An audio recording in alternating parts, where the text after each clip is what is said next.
Juliane Kopka had no idea what was in store for her when she boarded Lanza Flight 508 on December 24, 1971.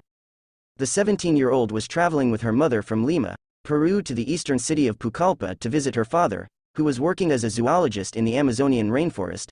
She had received her high school diploma the day before the flight departed and was now planning to study zoology just like her parents.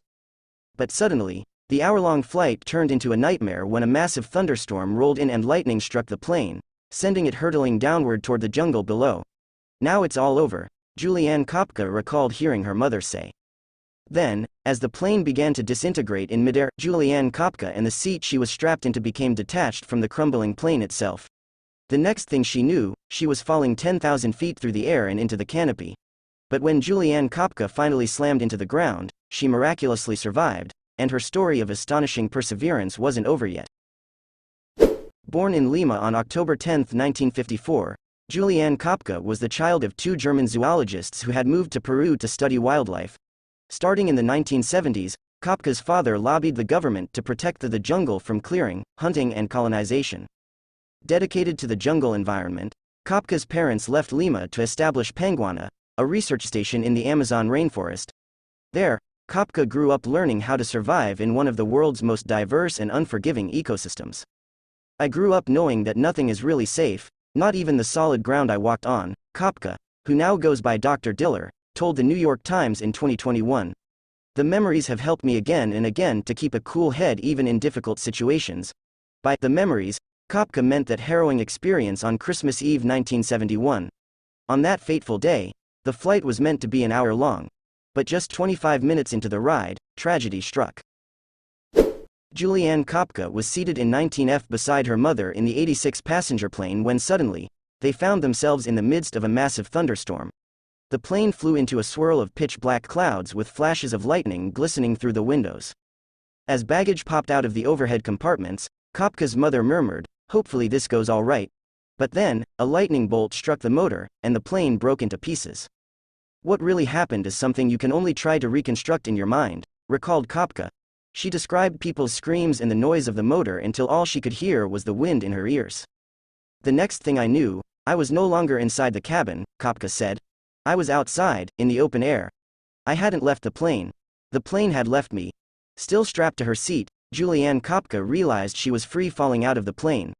Then, she lost consciousness.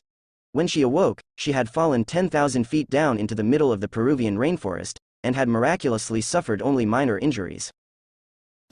Dizzy with a concussion and the shock of the experience, Juliane Kopka could only process basic facts. She knew she had survived a plane crash and she couldn't see very well out of one eye. With a broken collarbone and a deep gash on her calf, she slipped back into unconsciousness. It took half a day for Kopka to fully get up. At first, she set out to find her mother but was unsuccessful. On the way, however, Kopka had come across a small well. Though she was feeling hopeless at this point, she remembered her father's advice to follow water downstream as that was where civilization would be. A small stream will flow into a bigger one and then into a bigger one and an even bigger one, and finally you'll run into help. And so Kopka began her arduous journey downstream. Sometimes she walked, sometimes she swam. On the fourth day of her trek, she came across 3 fellow passengers still strapped to their seats. They had landed head first into the ground with such force that they were buried 3 feet with their legs sticking straight up in the air. One of them was a woman, but after checking, Kopka realized it was not her mother. Amongst these passengers, however, Kopka found a bag of sweets. It would serve as her only food source for the rest of her days in the forest. It was around this time that Kopka heard and saw rescue planes and helicopters above, yet her attempts to draw their attention were unsuccessful. The plane crash had prompted the biggest search in Peru's history, but due to the density of the forest, aircraft couldn't spot wreckage from the crash, let alone a single person. After some time, Juliane Kopka couldn't hear them and knew that she was truly on her own to find help. On her 9th day trekking in the forest, Juliane Kopka came across a hut and decided to rest in it, where she recalled thinking that she'd probably die out there alone in the jungle. But then, she heard voices. They belonged to 3 Peruvian loggers who lived in the hut. "The first man I saw seemed like an angel," said Kopka. The men didn't quite feel the same way. They were slightly frightened by her and at first thought she could be a water spirit they believed in called Yemanjabit. Still, they let her stay there for another night and the following day, they took her by boat to a local hospital located in a small nearby town. After 11 harrowing days along in the jungle, Kopka was saved. After she was treated for her injuries, Kopka was reunited with her father. It was then that she learned her mother had also survived the initial fall, but died soon afterward due to her injuries. Julianne Kopka went on to help authorities locate the plane, and over the course of a few days, they were able to find and identify the corpses. Of the 92 people aboard, Julianne Kopka was the sole survivor. Life following the traumatic crash was difficult for Julianne Kopka. She became a media spectacle, and she was not always portrayed in a sensitive light. Kopka developed a deep fear of flying, and for years, she had recurring nightmares. But she survived as she had in the jungle.